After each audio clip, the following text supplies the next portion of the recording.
Hey there, you wonderful listeners. I have a question for you. Do you want to make a podcast? Well, Spotify's got a platform that lets you make one super easily and then distribute it everywhere and even earn money all in one place and for free. How can you beat that? It's called Spotify for Podcasters. And here is how it works. Spotify for Podcasters lets you record and edit podcasts right from your phone or computer. So no matter what your setup is like, you can start creating today. Then you can distribute your podcast to Spotify and everywhere else podcasts are heard. Video podcasts are also available on Spotify. And when you want to take conversations with your fans to the next level, there are Q&A and poll options available, and those are the best way to get them talking. With Spotify for Podcasters, you can earn money in a variety of ways, including ads and podcast subscriptions. And best of all, it's totally free with no catch. Ever since I've discovered Spotify for Podcasters, it has made doing my shows like the Steam Machine Podcast, Yabs Pod, and the JRPG Report much, much easier to do. Like being able to just go on there, record them, upload it, boom, it's done. I don't have to pay for a site service to host or anything like that. It's fantastic. So I highly recommend that you give it a try. Download the Spotify for Podcasters app or go to www.spotify.com/podcasters to get started today.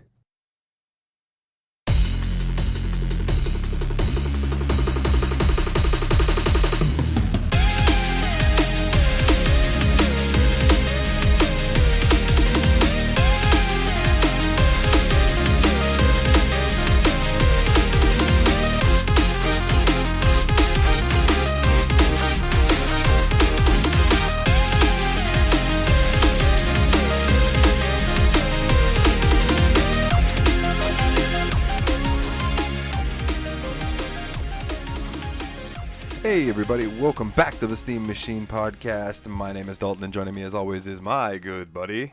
This is Ryan. And this week I am stoked as shit because we are finally covering one of my favorite series, Persona. But first, to talk about things that have happened this week, I haven't really seen much news other than I heard the Avengers game is hot poo-poo. Oh man, you missed a big news thing then. Oh, Nintendo had its 35th anniversary. That's right. Of Mario announcements, and I think quite a few of them are big deals. Like they're launching a Mario Kart augmented reality game, which I don't know exactly how they're gonna do it, but if it plays like on Google Street View and shit, that's gonna be fantastic. Like the way now that you said that, I completely spaced it. I did see that was coming out, and what I saw, it almost looked like you're going to maybe walk through your house and record a path maybe with your I don't know how, there's probably going to be some sort of extra gadget that comes with it or something, but maybe it just uses your GPS locator or something.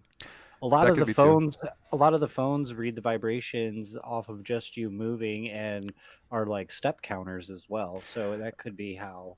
But now, is this going to be a phone game or is it a Switch game? Because the Switch doesn't have a camera on it. No, if it's going to need a camera, it's probably going to be a mobile game because there is already a Mario Kart mobile game. It's just maybe they're adding an AR feature, which I'm still stoked for. I love Mario Kart. It looked pretty cool. Cool. There are some other announcements. They are doing a Mario All-Stars bundle, and you're going to get 3 games in one package, and it's Mario 64, Mario Sunshine, and Mario Galaxy. Yep. I believe was the third one. Yep. And I didn't play Sunshine and I didn't play Galaxy, but I played the shit out of Mario 64, and it was awesome. Sunshine was so much fun. Like Sunshine got hated on by a lot of people. I fucking love that game. Yeah. My brother had given me his GameCube, and one of the games he gave with me is Sunshine, and it was so good. I never played Galaxy, and you're not the only one to say that about Sunshine either. I know a couple other people that just love that version, love that game. Our buddy James from the JRPG Report, and he's a big fan of Sunshine as well. Yeah. I have seen though that people are already reselling those on the like eBay and stuff. Yeah. For like double the price. Oh, I wouldn't doubt it. I mean, if you go around to these like retro game shops and shit anyway, Mario 64, like the original cartridge, is already selling for like $100. Yeah, well, basically what people did is because Nintendo said that they were doing a limited physical release, So everyone just pre-ordered their copies, and now they're selling their pre-orders for double, triple. I saw one that was up for $1,000, and I'm like, good luck selling that. But hey, they might. What's gonna happen? Nintendo's gonna catch all of that, and then they're just going to be like, "You're not reselling this thing that we're putting out digitally. Like, we're cutting you off. You're banned." Like That, or they're just like, hey, let's just flood the market and ruin these people. AEW, All Elite Wrestling, just did that for one of their shows that they did in Jacksonville. They're like, "We're gonna sell tickets to the show, but if we see any of these tickets sold on a second event, like a resale site, a third party site, we're canceling all the live tickets." So they're Damn. like, you can buy the tickets, but if we see you reselling them for a higher price or just reselling them at all, nobody gets to come. So maybe Nintendo will be like, "Hey, you can buy this, but you can't turn around and sell it." Like, if they even care. yeah, they're such a big corporation that they might just whatever. Because But- I mean, they didn't have to do a limited physical release. They could have just released it normally.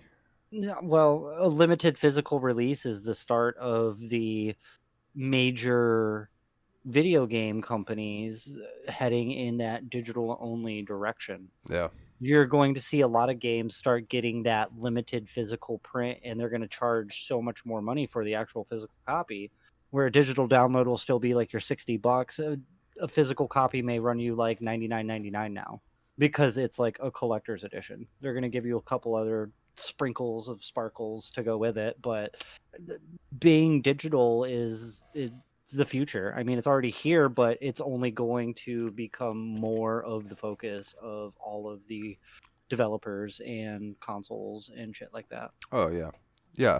Eventually, I mean, there's a lot of people that are highly against that. Yeah. Highly against it. But I'm all what for can you it. do? Like, I know there are people who collect physical copies of games, and that's cool and shit. Like, it's just another aspect of collecting, like all my shit and shit. But I don't have time, really. Well, I don't want to have to get up and switch games and shit like that. I like my digital shit all just right there. And then physical copies can get damaged and won't work anymore. They can fail you. They will just stop working, and then you own nothing. Whereas a digital, you can just move your account from system to system to system. On that same note, though, there are games that don't move, and if you like, okay, so I've got a lot of fucking PS3 games, but if any of my PS3s ever shit out and I was unable to get another one, like I can't resell. I can't at least go and sell my games or anything like that. There's nothing I can do. You can't move the PS3 games in your PS account to the PS4 and play that on there, because I know they're not backwards compatible as far as discs, but you can still play PS3 titles, I think, online or like digital copies. Only if you pay for PS Now and stream them. You can't move them on. No, and it's not your games. It's whatever's on their list. Like those games are lost forever. No, I think I think you might be able to pull them up on the PS5. Like, I know the PS5 is digital backwards compatible, but it's not physical. It is backwards compatible with PS4 only, disc wise. I don't know as far as digital wise what they're gonna do. I think digital. I think it goes back to the 3, maybe even a little further. But yeah, no, it's definitely not as easy as. But you're talking PC. PS3 too. You're talking an older system that this probably wasn't thought of when they were putting that out. They were probably just then hashing out digital versions of games instead of the physical copy. The PS3 store is absolute hot trash. Yeah, for sure. But like, if you're talking now, like PS4 titles are going to move to the PS5, Xbox One X or Xbox One X are going to move to the Series X or whatever. And the Nintendo Switch games, you can fucking port from Switch to Switch if you fucking one of your console, like if your Switch shits out. All you have to do is sign into your Nintendo store. Like, yeah. I mean, yeah, that's the truth. But it's kind of like, okay, so say somebody stole my Steam account, changed all the shit, and I was not able to get it back. Yeah. I can't play any of those games. Well, that's because somebody hacked your account stole your account. I know that, but I'm saying if I had physical versions of those games, then I could be like, well, fuck, all right, well, at least I can still play them. Yeah, You know, but I don't know if that's in the same boat as like what the original, like what we were talking, like just having those digital versions of the games is easier it's than absolutely potential. easier, Yeah, but yeah, it's just there are situations where physical is more. It's just better. But I don't get me wrong. I'm all with you. You've seen. I mean, obviously, yeah, you've seen my Steam yeah, GOG yeah, library. for Like, sure, for sure. I'm all about And digital, then but I could see where the both of us vary on physical versus digital. Like, I have yeah, a 1 year old and another kid on the way, and going to have two kids within a year apart that are going to be tiny forever and not know that you don't mess with daddy's video games. That would probably ruin a fuck ton of them if I had yeah. physical copies, especially Switch games. They're tiny. They'd probably fucking swallow them and shit them out. Like, And it would probably still work because those things are built to last. yeah, yeah. Again, this is where like I'm a huge proponent of the digital only. Like physical copies get damaged. You can scratch CDs, you can like break cartridges, your cartridges can burn out, they can warp, shit like that. Then you're out a game. Like you can't like mail it in and get a replacement. Like they don't guarantee them that way. They don't have warranties that way. But the digitals you can just download again as long as your account's not hacked and stolen. Yeah, Like yeah. And you have a working system yeah. and all of that, but Yeah. that's needed for both anyway. Speaking of like new systems, did you see that Nvidia Oh, announcement? yes, I did. What Yes, was I it? did. The 3080 is going to be We're gonna, $500. Hans, if you're listening, I feel for you, dog. I don't, Yeah, Ryan. I don't know if you saw the back and forth on the Facebook page. I saw that. I saw that. he is And he's pretty hurt by this. yeah, that's rough. That's rough, buddy. I've seen a couple articles that it's like the end of the console wars is here, and PC just put the hammer down with the Nvidia Yeah, being the newest one being $500. They're like PC ends all, ends all. yeah, And man. it's kind of true though, because Microsoft is now putting like Xbox exclusive titles on the Microsoft Store and Steam.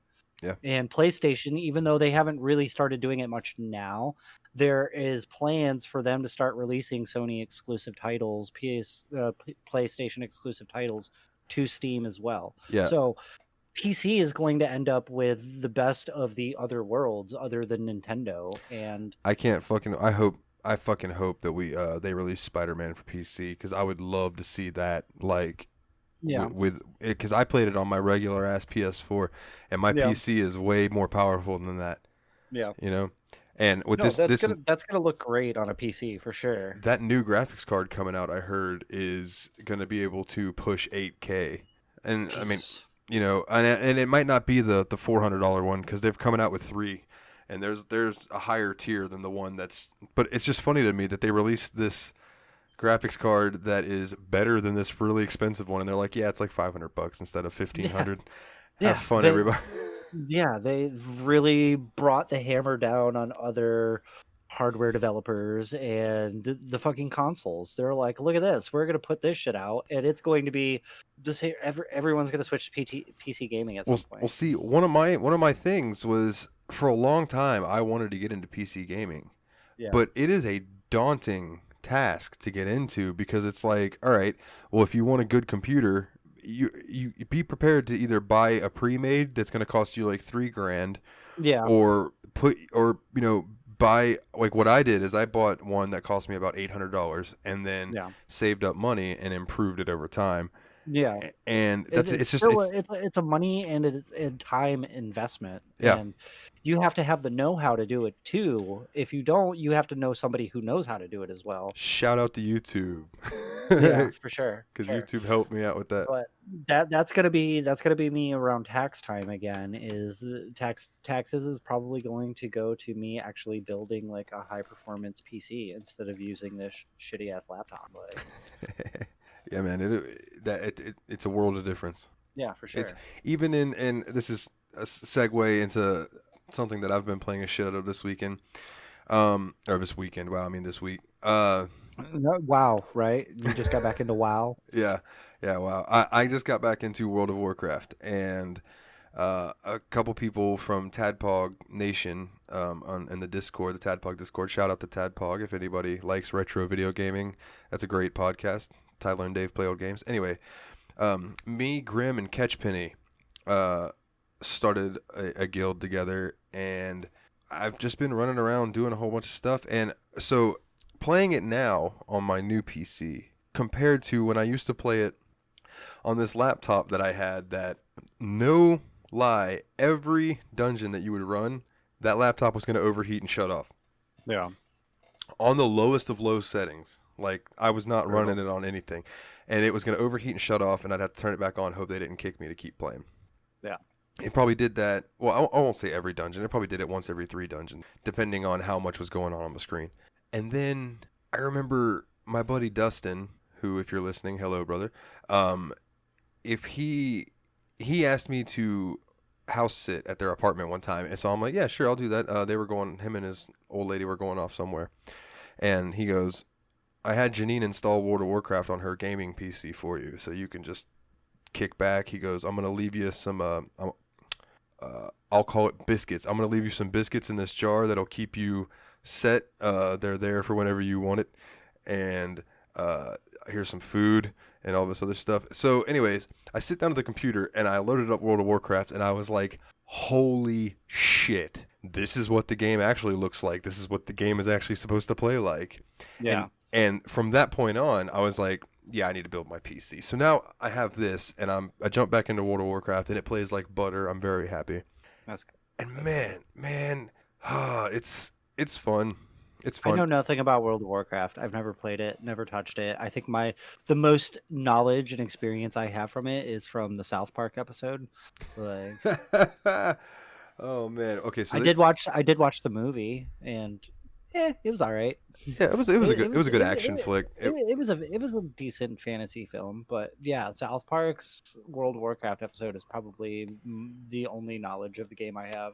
And it's probably so far from what the actual game is like. I was gonna say it's so different, and yet exactly how the game is at the same time, just depending on who you run into. Okay, so for instance, last night, in order to establish a guild, you need 4 signatures. Yeah. So I had Catch Penny and Grim signed, so I still needed 2 more. So I put out in general chat an Orgrimmar, which was like the main orc place. And it's pretty much where everybody on the Horde side hangs out. Oh, well, okay, so I guess we'll start with that. You do know that there's Alliance and then there's Horde. You know that much, right? No, not at all. Okay, so Alliance is like... But it's like humans and dwarfs and elves versus orcs and shit. Horde... Alliance is human, night elf, dwarf, gnomes, Draenei, which are like these alien-type things, Worgans, which are werewolves. Oh. And I think that's it. If I'm forgetting one, someone's going to chastise me, but it's fine. On the Horde side, you have orcs, trolls, goblins, blood elves, and Tauren. And Tauren are like these big cow moose people. Gotcha. And then there's another race that can be either, and that's Pandaren. They're these big panda dudes, and I fucking love Pandaren. But anyway, my main is a paladin, Retribution paladin. I use big sword, go swing, do boom booms. You know, lots of big damage. And I'm just having a fucking blast, dude. I haven't even done any dungeons or anything other than running into old dungeons by myself and clearing them. But I'm just getting all this old stuff, like trying to get flying in the areas and get my rep up just for the new expansion that's coming soon. So I'll probably be, touching on that here and there. Yeah. I did unlock the Nightfallen, which is one of the new allied races, which that's a whole other thing that we'll get into if we ever just cover World of Warcraft one day. Yeah. I should talk to somebody. Maybe like we'll have Peter and Quentin on or something, and me and Peter can just talk your and Quentin's head off about World of Warcraft. Yeah. That would be fun. Yeah, we could do that one day. Have a World of Warcraft episode when we both fall behind or we get a real stinker of a game again and we don't play very much of it. That's what I was thinking. Like, it's like, oh, this game was really shitty, so let's talk about something else, and then we'll briefly cover the shitty game. Yeah. But today, we did not play a shitty game this week. I know you haven't really had a chance to dive into it, and that's perfectly okay, but we played Persona 4, and man, okay, so you have little to no experience at all with the Persona series, correct? I know nothing about the Persona series So other than what you've gushed at me about 5, and yeah, I know you've been waiting to play 4, so you didn't really talk much about it. You didn't know anything, but yeah, I don't really know anything much about the Persona series. Like, I know they're up to what, 5 now, yeah. as far as titles go. But is there what? How many more games? It's like 6 or so. There are 6 six. titles. There are 6 Persona games. Yeah. It started with Revelations Persona is what it was called over here. Um, but it's really just it was Shin Megami Tensei Persona over Yeah. in Japan. Right. And then Persona 2 was split into 2 parts: Innocent Sin and Eternal Punishment. Okay. We only got Eternal Punishment, so we only got part 2 to the story. Yeah. Until years later, part 1 was released in English on PSP. But then they didn't release part 2 again on PSP in English, so it's like, all right, so you play part 1 on PSP, and then you got to bust out the PlayStation 1 or get an emulator to play the second part of the story. Yeah. It's just strange. And then Persona 3 came out, PS2. Fantastic game. I've played through maybe a quarter of it. I need to get more on it, but this show started and I kind of lost track of playing that, but it's really, really good. And then they did a re-release of it called Persona 3 FES, which added a couple extra things, and it added a new in-game type scenario called The Answer. Man, my mind blanked there for a second. I was like, oh no, what is it? It was The Answer. And critical acclaim. The major thing about that game to me that I was surprised they got away with at the time was to summon your personas. You had to point a gun to your head, pull the trigger, boom, and shoot yourself in the head, and it would summon the persona behind you, and your persona would do damage or whatever. It was wild. And this happened every battle. Your character would spin the pistol, stick it to his head, boom. It's crazy. So And then are all of these titles like linear storyline? Do you have to play from Persona 1 through to understand the series as a whole? not at all. Okay, so you can just jump in, say like Persona 5 is the first game, and go back and play the other games, and Yeah. there's no real connection or anything like that. Yeah, that's exactly how I did it, was jumping in at 5 and falling in love with that game and then Yeah. going back. I don't recommend that to everyone because going backwards, you're going to just start losing mechanics and the games are going to look a little worse. And, like If you're a Persona casual 5. gamer, if Oh, you're go a ahead. casual gamer, I can see where that would turn some people off. But Yeah, if and you're that's a what I mean. hardcore gamer, if you're a hardcore gamer, you can understand that you're going to be losing some mechanics because the games are obviously older.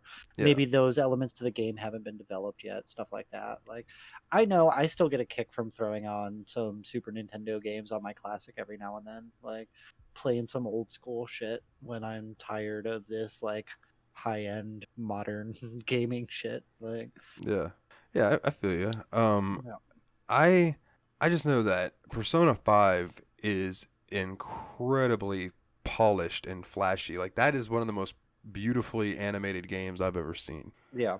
And now, especially with Persona 5 Royal, which I still need to beat, but that'll happen eventually. Yeah. But man, it's so good. And the music in all the Persona games is absolutely fantastic. I've heard you talk about that. The music and the soundtracks for the Persona games are you send me a bunch of YouTube videos all the time. All the Like, time. And it's so soothing to the soul, man. It's such just good J-pop, like yeah. jazz. Persona 5 is more jazzy. Persona 4 so far has been kind of like rock and pop, and it's really good, man. Yeah, okay. So let's talk about Persona 4. How does the game start off? All right. Well, Where does the story begin? What is the story of Persona 4 Golden, right? That's the one we're playing, Golden. Yeah. So I wanted to elaborate on that real quick, and then we'll jump into the story. Is that we are playing Persona 4 Golden, which is the re-release of Persona 4, and it adds, I think, an extra month of gameplay, and it adds a new character, and you will meet her once you start playing. Her name is Marie. I think it's Marie, and she's not in the original Persona, so she is a completely new social link that was added for Golden. And if you max out her social link throughout the game, at the end of the game, it unlocks a new dungeon that they added to the game. It's kind of like the same thing they did with Royal. Oh. and they added other new stuff. It's like every Persona game, it's like since 3 they've released it, and then they'll re-release it with more added stuff. And Yeah. so Golden, you start out and you are nameless protagonist, and you get to name yourself. I named my guy Niall Okada. That's what I use for all of these. Although I realize I like the name Nova, so I'm thinking like Nova Okada. I don't know. I don't know. That's You know- you're You know me. going on two different genealogies there, two different name. Yeah, you gotta origin. mix it up, man. Yeah. Gotta mix it up. You start off. You are being taken in by a family member, and I think he's your uncle, and his name is Dojima. I can't remember his first name, but everybody calls him Dojima. And you meet him and his daughter Nanako. Nanako is adorable. She is the sweetest little girl. She is just like one of my favorite characters. Every time she's on the screen, she makes me smile. Just makes you happy. Even if something sad in the game is happening, that kid will cheer you up. It's nice. You meet them. You're at a gas station. He's basically like, well, I agreed to watch you for the year while your parents are doing whatever it is they're off doing. And the town that you're in is based on like towns on the outskirts of Mount Fuji in Japan, and it's intended to be like just it could be anywhere. That way, they wanted to make it relatable, like a small town type setting. Gotcha. Yeah. And obviously, like things were changed during English localization to make it more relatable to the English audience as opposed to Japan. But that's pretty much how it starts off, man. There you are taken back to the house. You go to sleep. You start going to school. You meet Yosuke, and then somebody dies. Like there's this heavy fog, and when the fog clears, there's somebody dead hanging from an antenna on top of a roof of a building. Is that person relevant to the gameplay? Or is it just like NPC selected for death? Like it doesn't matter. Yeah, it's this person that's part of the story, but I mean, it's not like somebody that you've met, if that makes sense. Yeah. It's not just a random person that died. Like it's part of the storyline. It was I think it was a reporter Okay. that was killed, and turns out like then you know at school you meet Yukiko and Chie, and they are the two females that end up being part of your party eventually. But you guys are all talking and everything, and Yosuke and Chie go back because they've been going to school together for a long time. Yukiko, her parents own a very popular spa and like bed and breakfast type place, so she usually helps run that after school. And then you guys all go to Junes, Junes, I would equate it to Walmart or Publix, Wegmans, like that type of where you can kind of go and get a little bit of everything. Yeah. You know, but maybe like more like Walmart. And Yosuke's parents run that, like they're the managers of it and everything. So he takes you guys there to feed you. Anyways, you end up meeting this other girl who is older and knows Yosuke, and she's a very pretty girl. Turns out, so she seems very like standoffish. Not like she doesn't want to chat, but like something's bothering her. Yeah. And later on, you are at home with Nanako watching TV, and she's complaining that her dad's not coming home because, oh, by the way, Dojima is chief of police, or he's like a detective. Like, so he's, working on these murder cases and stuff. Turns out that girl that you were talking to that was really pretty, who was kind of not really wanting to talk much. She was very soft-spoken and everything. She found the body of the person that had been killed. So she's like mentally scarred at this point. Yeah. Okay. Yeah. So you guys at night there's this thing called the Midnight Channel, and it's this rumor that when it's rainy and you watch the TV at midnight on a rainy night, you'll see your true love appear on the screen. And so you decide to check it out, and you watch it, and you see this girl, and you're like, you can't make out who it is, but you see a girl. Well, then it's foggy the next day, and when the fog clears, that girl is hanging from an antenna dead. No. That pretty girl that found the other one. Got you. And yeah, it's wild, man. Okay, so I'm gonna let you ask me some more stuff because I'm kind of just rambling on. But I can see. Like, what are like Persona is like the title of the game, but is there anything in the game that relates to Persona? Like, where does the title come from? Is it Okay, like so the quote unquote demons, or like the I call Persona series Pokemon for adults, because you gather these demons, but they are your persona. Like, and usually as your character, like your party members can only have one persona. gotcha? You have 0 on this like scale, which means that you can have nothing and everything. So basically, you can have more than one persona at a time.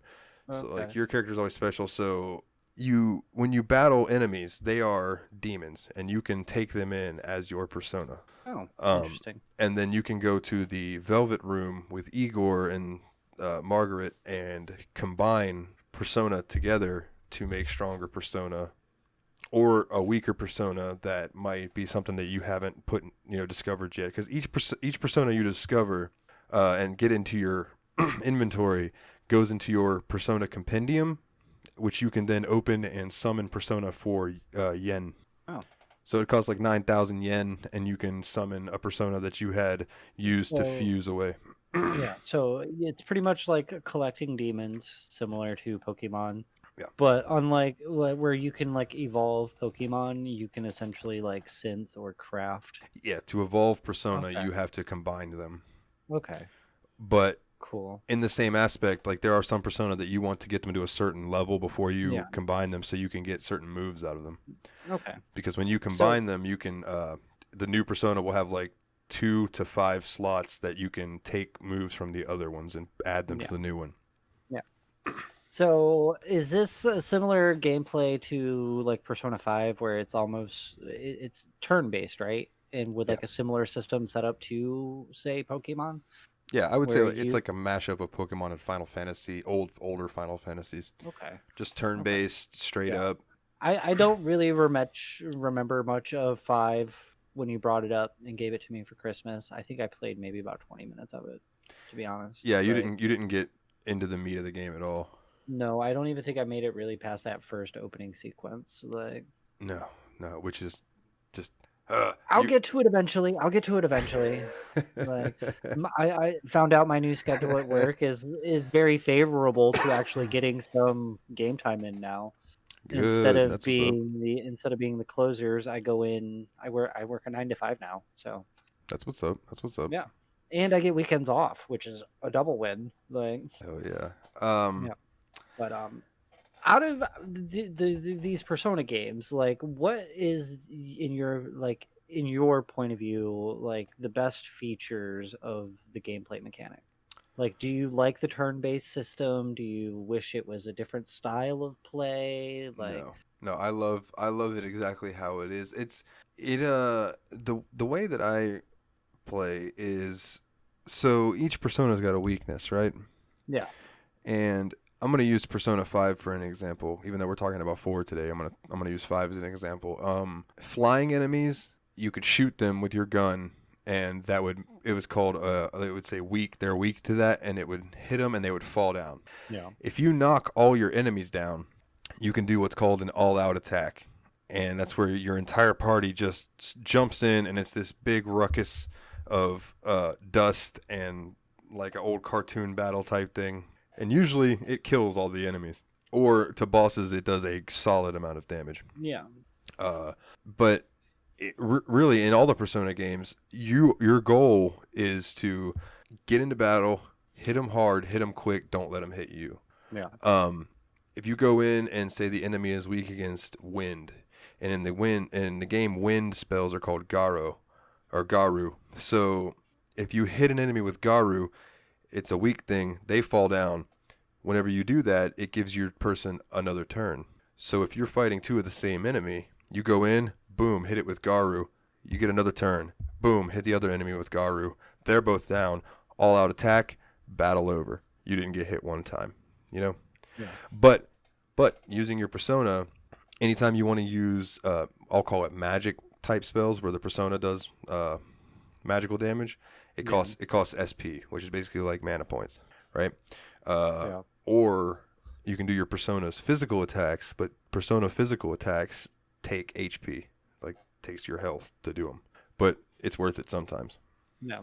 So this God, the style of play being very similar to like old school Final Fantasy and old school Pokemon. It's like this must have been the style of game that was super popular in Japan around that time. And I'm not sure how old the Final Fantasy series is as a whole. Like, do you know when the first game came out? Oh fuck, 85, I think. 85. So Pokemon and this Persona series must be heavily influenced by that because they both came out the same year, from what it looks like. It looks like Well, Persona came out in 96 well, as well as did Pokemon. yeah, Like, but hold on, because Persona is a spin-off series of yeah, Shin Megami Tensei, yeah.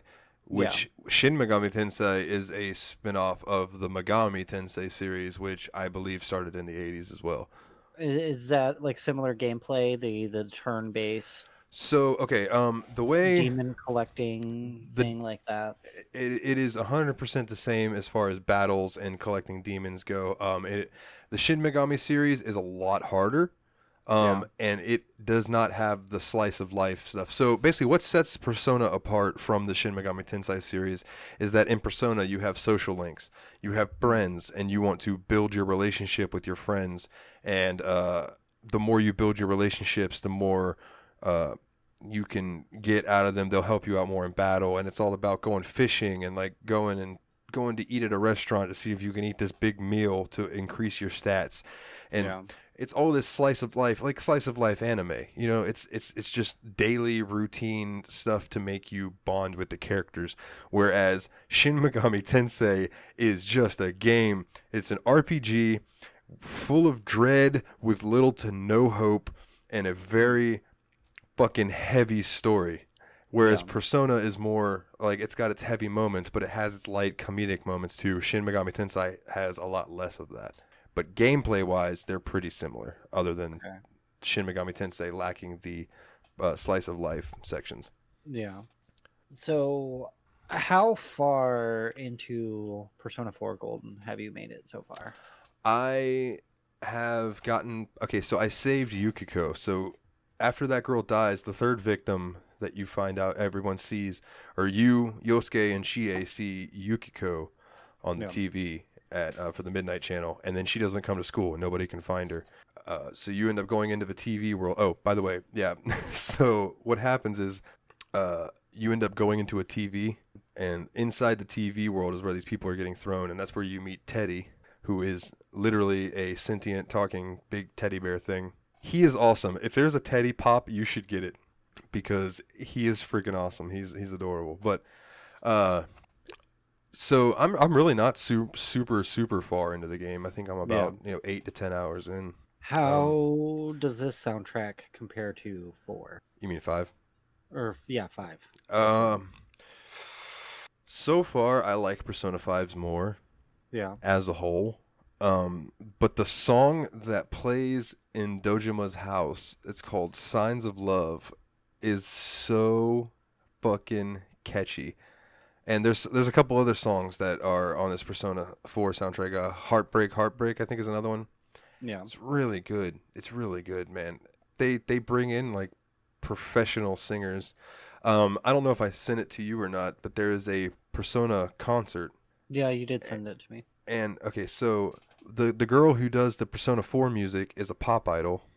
Yeah. The girl who does Persona 5 music, or the woman that does the Persona 5 music is like a classically trained like jazz not opera, but like a classical singer. Yeah. And the woman who does the Persona 3 stuff, straight up like punk rocker, just Japan rock. Like, but watching them all do their thing together is just wild, man. I really like all of the music, but so far Persona 5 has got better music to me, but that's just so far. Yeah.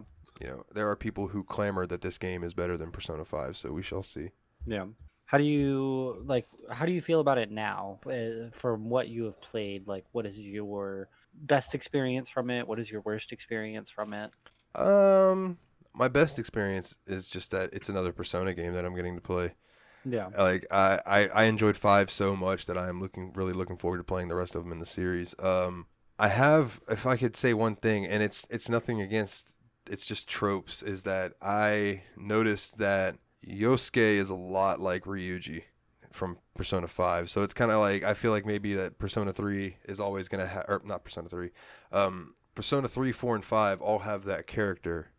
Yeah. That's kind of like the idiot, dumb, but good-hearted, kind friend, you know?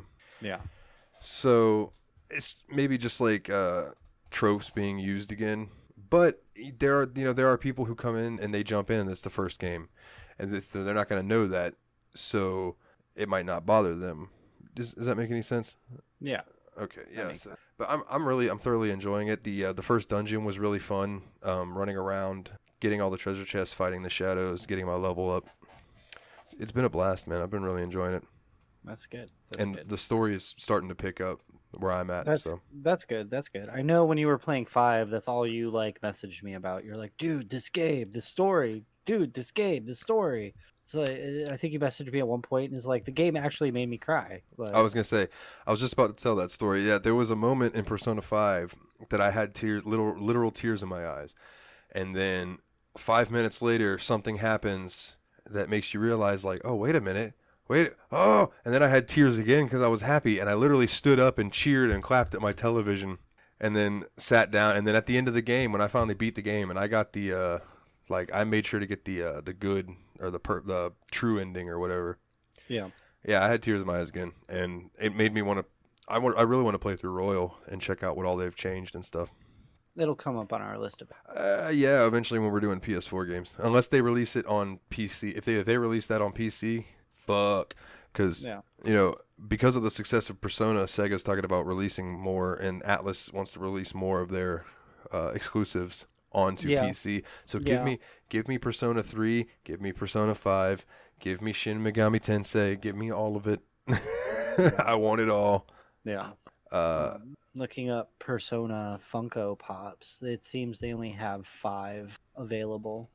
Like Persona 5. Yeah, that's probably Joker. No Teddy. No Teddy or whoever you were talking about. Is there a Morgana one?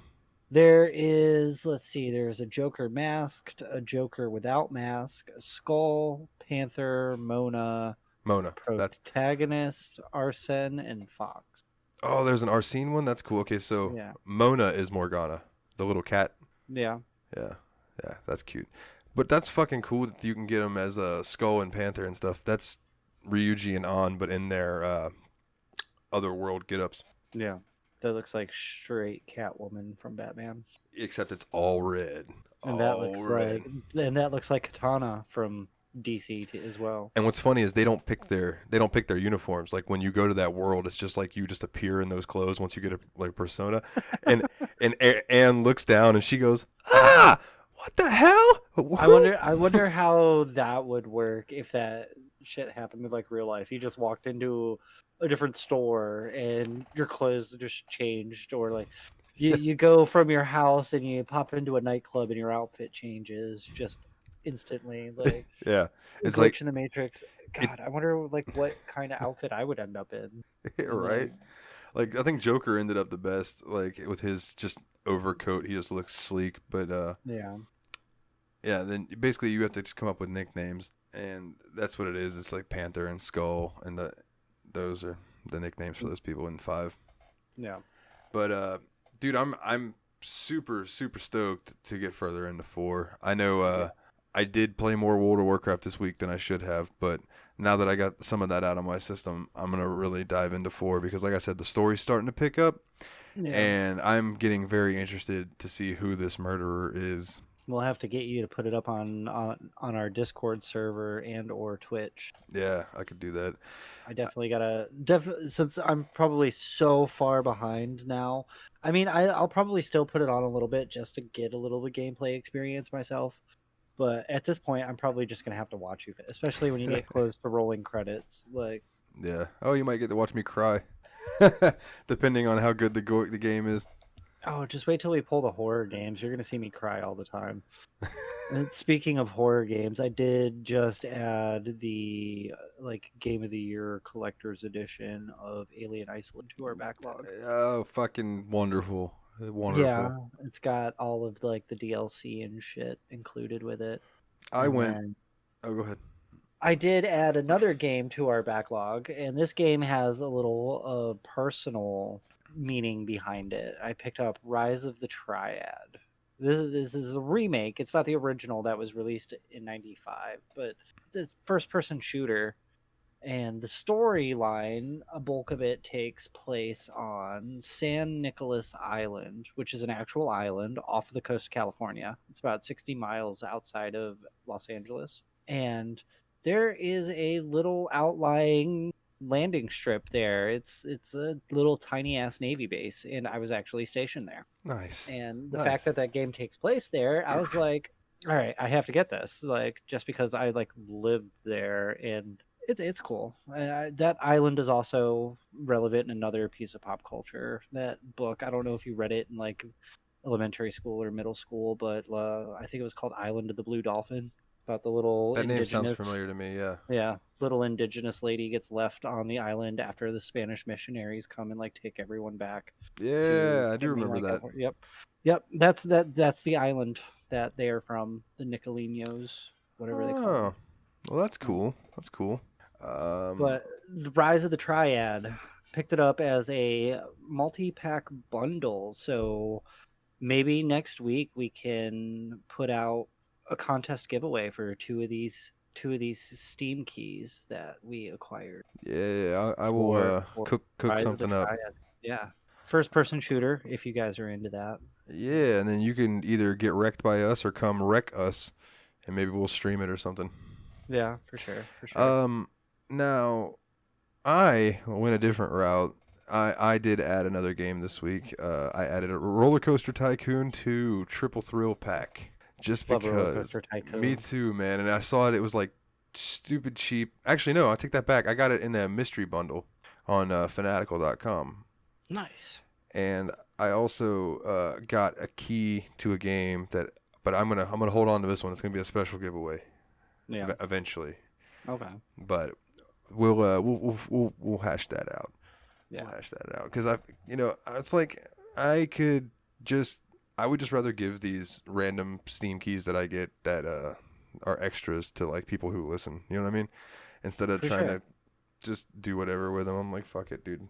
We like next week or something. We'll put in a question in the episode, and you have to go on social media and answer that question to enter into the drawing for these keys. Yeah, and maybe that way. If we just do like social media spams, like, hey, here's this contest, we're gonna get spammed by like fucking bots, just like the last time. Yeah.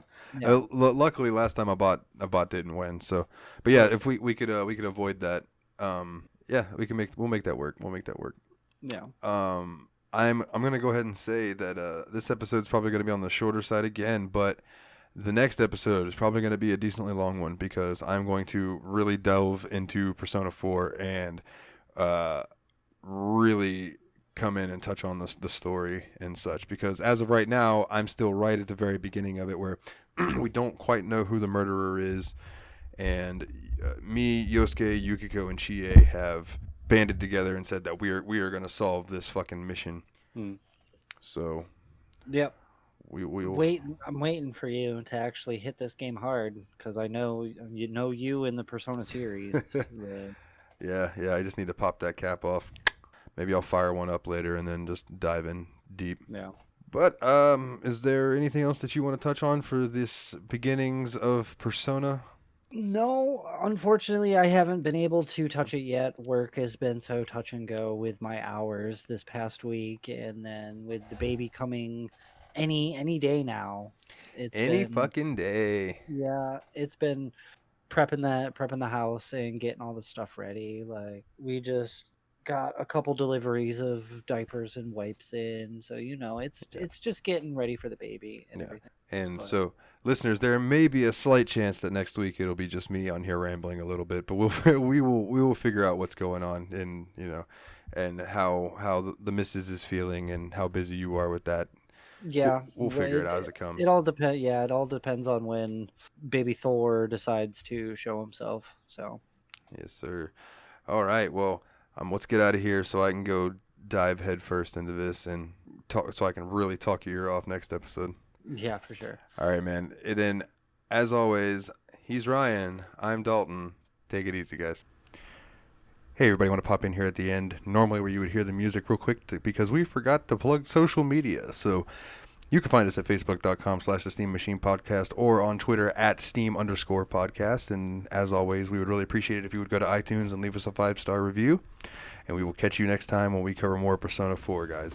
As always, again, take it easy.